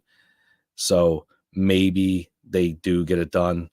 But again, I'm riding the Stars as of now, and we'll see how things start to shake out. But that's where I'm at. Awesome. Mikey, conference final predictions. Do you have any thoughts on who makes it? Any plays? I don't have any plays. I don't really do futures or conference winners too much, but out of the East, I think it's going to come down to Boston, Rangers, Panthers. And the East was the hardest, in my opinion, to pick. And kind of a process of elimination with those 3, I went with the best head coaches coming out of the East. So I have Boston, Rangers, Panthers, one of those teams coming out of the East. And out of the West, it's going to be either Dallas, Vegas, or Winnipeg, in my opinion, coming out of the West. Unfortunately, no Stanley Cup Finals predictions. I'm still crunching some things, but that's what I have coming out of both conferences I've had to pick. Awesome. Jackson, what do you think your conference final predictions? I'll start with the East. I do think that the Rangers will make it to the Cup final. I know I'm biased, at least in terms of who they will be facing in the Eastern Conference Finals. I'm honestly between Tampa and Boston. I think that at the end of the day, the East will look a lot like what it's looked like the last few years. I think the West is where we see some more turnover in terms of what teams sort of can rise to the top a little bit more. I think if the Rangers face Tampa, I think that, that's a series that they can finally sort of exercise some demons, similar to the iconic call of when the Caps finally beat the Pens and made it past round two and then won the cup. I could see Tampa being a similar sort of, hump for the Rangers to get over. At least in terms of the Western Conference, I dropped it earlier, but I'm going bold here. I like Dallas, and I think they're taking on Nashville. I think that Nashville reminds me a lot of the sort of upset teams we've seen in the past, right? Like, they are the first wild card spot, but they were arguably the hottest team in the NHL over the last 2 months, aside from like the last week of the season or week and a half, whatever it was. And so I think that there's a lot of merit there that this team can come out. And like I said, if they can sort of get on Vancouver early, I think that Edmonton does not match up well against Nashville. I don't think that LA will not match up well against Nashville if they get through Edmonton, especially with the toll that series will probably take on both of those teams. Like I said, I think that one is going to be a little bit grittier on the Edmonton LA side. And at the end of the day, out of the West, I do think it's Dallas. I think it's Dallas, New York, and it terrifies me because I think Dallas has been the most complete team all year, and I see Franco smiling over there, and I don't blame him because I think his bet's really good, and I think at the end of the day, listen, aside from my biases, I think Dallas is a better team than the New York Rangers. So I'm not going to say who I think is going to win the cup, but I'll give you that. Awesome. Stanley Cup final predictions. I mentioned earlier I have Florida that I locked in earlier on in the year plus 1,000. I pulled the trigger today. The team that I think wins the Stanley Cup, I've mentioned them twice already. I'm with you guys, Dallas plus 800. I think it's Dallas and Carolina. That's why I bet both teams to make it to the Eastern Conference Finals, or to win to win their conference finals. Plus 300 for Carolina, plus 425 for Dallas, and then I locked in Dallas to win the cup at plus 800. If they get past Vegas, which I do believe they're going to do, I agree they have a path to the Stanley Cup. I just don't think anyone final. can stop them if they beat Vegas. Like, who can do it? I don't see any team being able to. I completely agree. Franco, Mikey, anything else you guys want to say about the Stanley Cup Finals? I think I'm good. Said my piece on Dallas. I think there's going to be a ton of value on point props throughout the playoffs. I think this is where you can kind of exploit some markets because you're getting good teams against good teams, and you're going to find better lines than you're used to seeing. And like I said earlier, the block shots market is something I'll definitely be getting into a ton of. And if you guys have any questions on that, just hit me up on Twitter. Yeah, I think I will be. I really like that angle. I think that's a good one to be playing. I will say one thing I think we should caution people with in terms of betting like player props in the postseason. Scoring is likely, I don't want to say guaranteed, but is likely going to be down. So when you see guys that are normally, minus 140 to get a point, and you see them at like minus 110, and you think it's the best line in the world, and you don't feel like you need to look into the bet at all, take a step back, because in the postseason, scoring's down a little bit. So realize that, it might be a little bit more wishy-washy is how I'd put it than your quintessential, Jamie Benn to get a point over the last 20 games hit, 15, 16, 17 times. Yeah, a lot more depth scoring in the playoffs. So it's not always going to be the typical guys, for sure. That's why I like Terry's pick with Lafreniere, and that's why I think an Evander Kane type of guy and a Quentin Byfield. Like, I think that's why you got to try to find, what guys can maybe take a step to be a real impact player that aren't necessarily the everyday impact players. Awesome. Yeah. I know. Go ahead. I know a lot of people are a fan of Dallas going to the finals. I think 2 series in the first round, Tampa, Florida, and Vegas, Dallas, is going to be a very heavy physical series. So what I'm going to look at is whoever comes out of those 2 series, I might fade them in game 1 because there's going to be a lot of ice packs and a lot of Advils. Those are going to be the heaviest series to watch. Could be a good game, like fade him game 1, take him to win the series type of angle. I think that's another really good one. Good call. Ethan asks, do you know who the Belfast Giants are? Yes. I don't, but I looked it up when you said that. Because I wanted to kind of look at it, so I see that they're a team in Ireland, but no, I did not know anything about them. I'm sorry. Leafs go to the Stanley Cup. I don't think so, but Oilers versus Canes in my finals. I could see it. Isn't Dallas that a will win it rematch too all. of 06? Is it? Yeah. Yeah, I think so. Dallas wins it all. Dallas will win it all. I think Toronto knocks Boston out. Boston doesn't pass the eye test. I saw them play a lot of games, and I haven't been impressed. They lack desire. If the Canes get eliminated, I'll take the Panthers as my second cup pick. But there you go. That is it. Thank you everyone for watching. If you haven't already, go give everyone a follow. Mikey, Jackson, Franco, everyone's Twitter link is in the description below. All three of these guys are posting free picks on their Twitter. So you want to go follow them. Make sure to give them a follow. Thank you everyone for watching. And we'll see you tomorrow on the NHL Pick Show that I will be doing. Thank you guys for coming. I hope to see all three of you on the season preview shows that I'll be doing again in the summertime. Sounds good. Thanks for having us. And thanks for watching, guys. Absolute blast, man.